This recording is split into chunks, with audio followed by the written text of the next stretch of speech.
Okay, so I am going to go ahead and start Western Governors University. I just finished the orientation, took the orientation assessment, and so the first class for the MBA, with an emphasis in IT, is Managing Human Capital.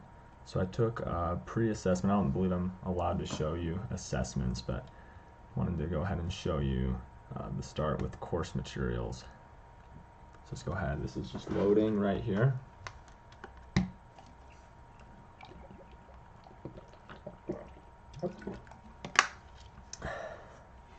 So it's highlighting 14 topics that I'm learning about: strategic human resource management, the role of human resource management in business, diversity, equal employment opportunity, and affirmative action, analyzing work and human resource planning, sourcing and recruiting, selection and hiring, training and development, performance management, base compensation, incentives, benefits, creating a healthy work environment, creating positive employee management relations, and managing engagement and turnover. So this is basically a course that would be great for individuals that need to know HR really well, and so that's something that's useful in getting an MBA.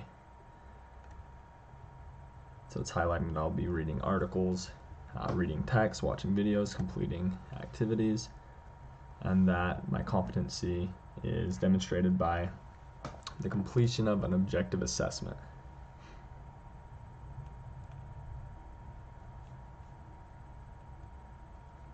Okay, I'm going to go ahead and silently read this. You can read along if you want.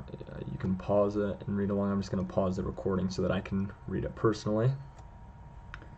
So I thought I would highlight, if you look through here, all of the chapters are basically one of the units that I went over that are covered in the.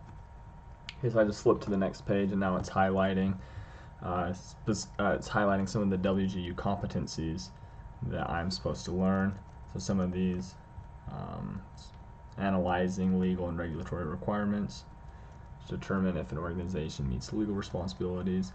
It's determining the strategic impact of HR management on organizations. It is evaluating strategies, policies, and procedures for effective HR management within an organization, and managing diverse HR by applying motivational concepts to enhance organizational performance. So here we look at the study. Okay, so here's the first part: strategic human resource management, showing some of the topics. So here's a video lecture right here that you can watch. Welcome to Chapter 1, Strategic Human Resource Management. Here are the chapter learning objectives which should frame and focus your study.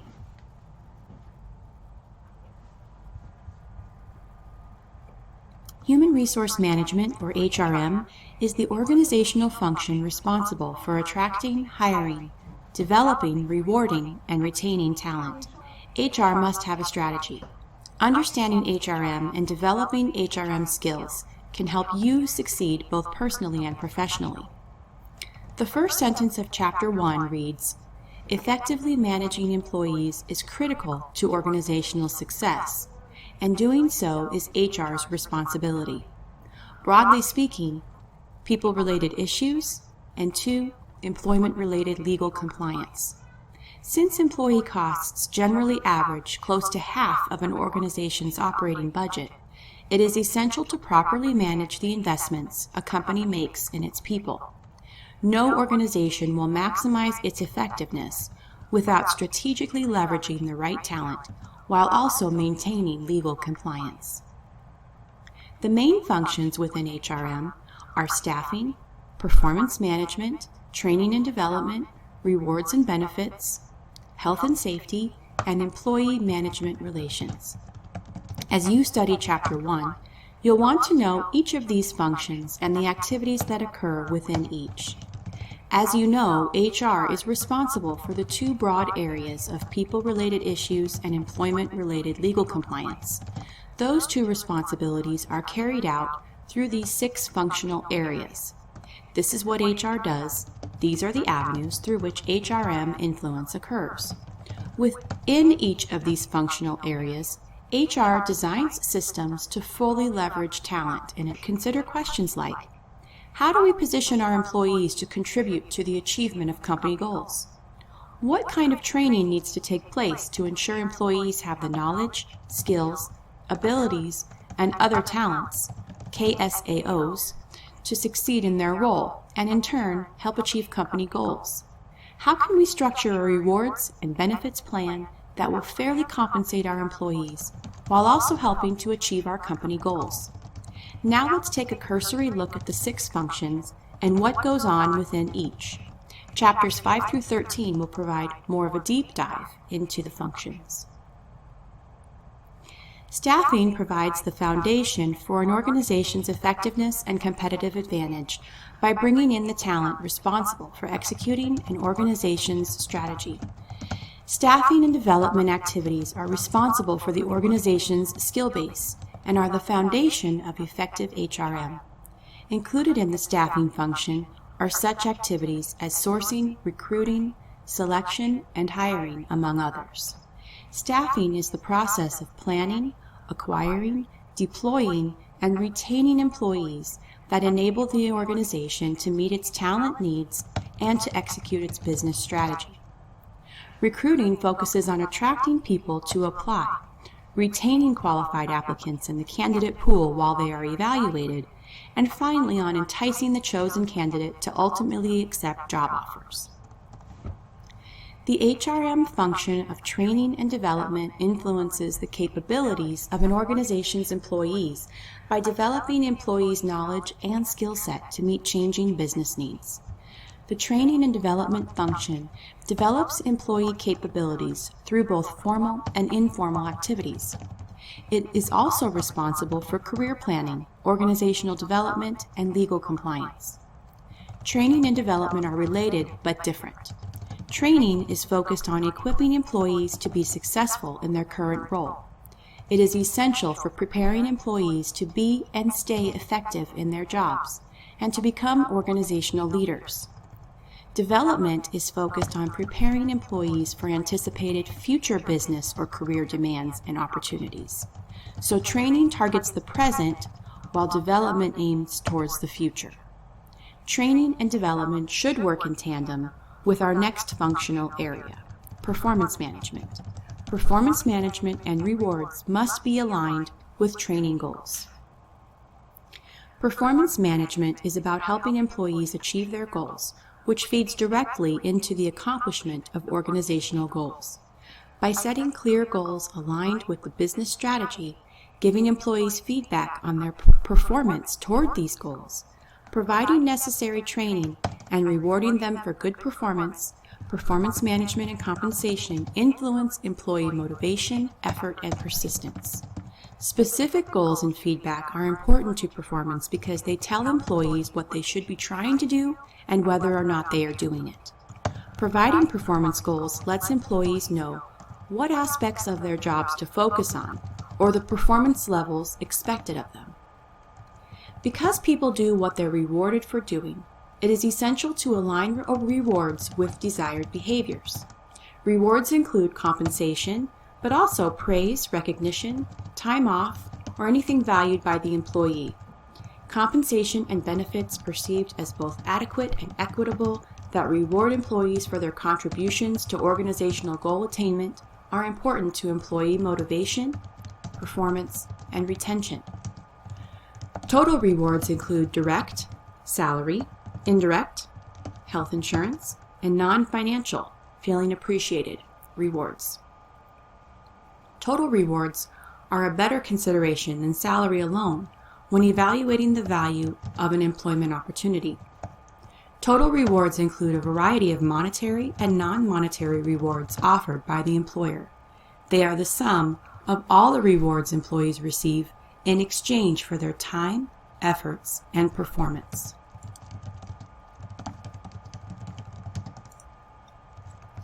Improving employees' health and safety is ethical, helps improve employees' quality of life, improves organizational performance, and decreases costs. Workplace health and safety includes topics ranging from wellness, fire and food safety, ergonomics, injury management, disaster preparedness, industrial hygiene, and even bullying and workplace violence. Workplace safety involves protecting employees from work-related toxins, accidents, and injuries. Workplace health refers to employees' physical and mental health. Maintaining positive employee management relations is important for both unionized and non-unionized companies because it improves communication, problem solving, and performance. Management and care of the working relationship is the responsibility of the employer as well as the employee, whether or not a union represents interests of the employee. Employee management relations ultimately determine the employment rights of both employers and employees. Labor participation programs, employee surveys, and other tools are used in managing employee management relations. Employment relations or industrial relations focuses on unionized employment situations. In the last couple of decades, HR has transformed into an internal strategic partner as companies have realized the influence of this organizational function to the entire organization's performance. In order to influence organizational performance, HRM essentially leverages and empowers employees to create highly effective work processes. So we have to ask, which HRM activities add value and influence on organizations' performance and ultimately provide a source of competitive advantage for the organization? Here are 3. 1. Development of efficient systems and processes, doing what we do without waste of time, money, talent, or other resources. 2. Revenue growth, increasing the amount of money received by the company.